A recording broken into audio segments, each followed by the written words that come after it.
옆에 죄수들에게 복음 전하고 심지어 간수들에게도 복음을 전합니다. 여러분 생각해보세요. 내일 죽을 사람이 무슨 일을 합니까? 밥이나 잘 먹고 조용히 있다 죽지. 근데 뭘 합니까? 그 순간에도 복음을 전합니다. 왜 이 가능합니까? 바로 사도는 미래를 봤기 때문에. 나는 여기서 죽지만 하나님은 계속 역사하십니다. 내일 여기서 끝날지 몰라요. 그러나 하나님은 역사하세요. 내 후손들을 통해서 또 후손들을 통해서 더 후손들을 통해서 역사하시는 믿으시라는 거예요.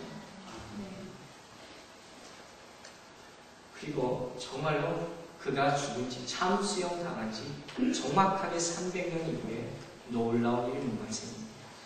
로마가 기독교를 국교로 받아들인 것이 하나님의 통해서 믿으십니다. 더 놀라운 사실이었어요.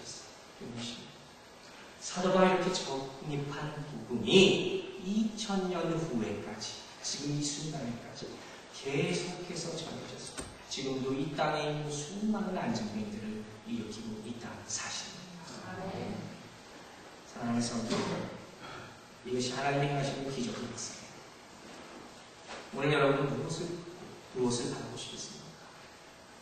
살아계신 하나님을 믿으시기 바랍니다. 지금 내가 씨를 뿌렸을 때, 복음의 씨앗을 뿌렸을 때, 이 뿌린 씨앗이 최소한 300년 이후에 열매 맺게 된다는 사실을 여러분 믿으시기 바랍니다. 제가 이곳에 와서 초창기 그런 걸 참 많이 들었어요. 나는 씨앗 뿌리러 왔습니다. 씨앗 뿌리러 왔습니다. 여러분 그 심령을 이해할 수 있겠습니까? 제가 그 말씀 드린 이후부터 제가 이곳에 사는 내 귀가 마지막이었어요. 하나님 아시죠? 내가 지금 여기서 어떤 씨앗을 뿌리는지 나는 알 수 없습니다. 내가 열매 맺지 못할 수도 있을 것입니다. 그러나 하나님이 역사하셔서 먼 훗날 이 땅에 그 열매가 풍성하게 맺혀지게 됩니다. 그건 하나님의 일입니다.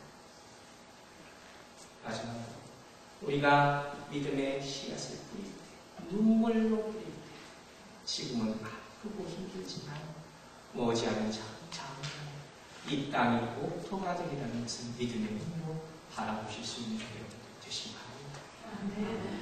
여러분이 이 믿음을 가질 때 여러분도 예수 그리스도의 이름의 눈으로 안진되고 일으키고